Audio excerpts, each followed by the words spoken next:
The season of amazing endings continues. 2 weeks ago, we had Michigan State. Last week, Georgia Tech's Block 6. And this week, we had an unbelievably weird and chaotic ending in Miami-Duke. 8 laterals by Miami in the final seconds to score a touchdown and beat Duke. There appeared to be some illegal blocks and maybe a knee down, so there's surely to be a lot of outrage in the coming days, but still one of the craziest finishes in college football history. We've had quite a few this year, and hopefully they don't stop. Let's hear it for the interim coaches. Ever since USC fired Steve Sarkisian, interim coach Clay Helton is 2-1, and USC is still in contention in the Pac-12 South. After that crazy Miami-Duke finish, Miami interim coach Larry Scott is 1-0 a week after the Hurricanes fired Al Golden.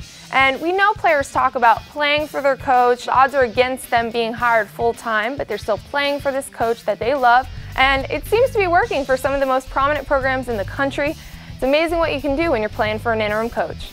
Georgia's struggles are getting harder and harder to ignore.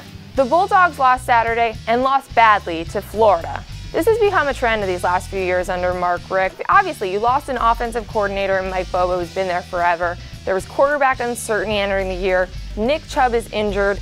But still, Georgia is supposed to be a team that can contend for SEC titles and national championships. And now there's starting to be some murmurs of, well, is Mark Richt on the hot seat? Memphis is 8-0 heading into the playoff committee's first release of their rankings. And the Tigers will be an interesting test case. They have a great win over Ole Miss, a win over Bowling Green, a strong non-conference to go along with a very well-respected American Athletic Conference slate so far. With Memphis's strong start and a lot of up and down teams in the rest of the Power 5 and a lot of one-loss, two-loss contenders for the playoff spot, it'll be very interesting to see where Memphis should be ranked, and I think they should be ranked in the top 15 with the first release.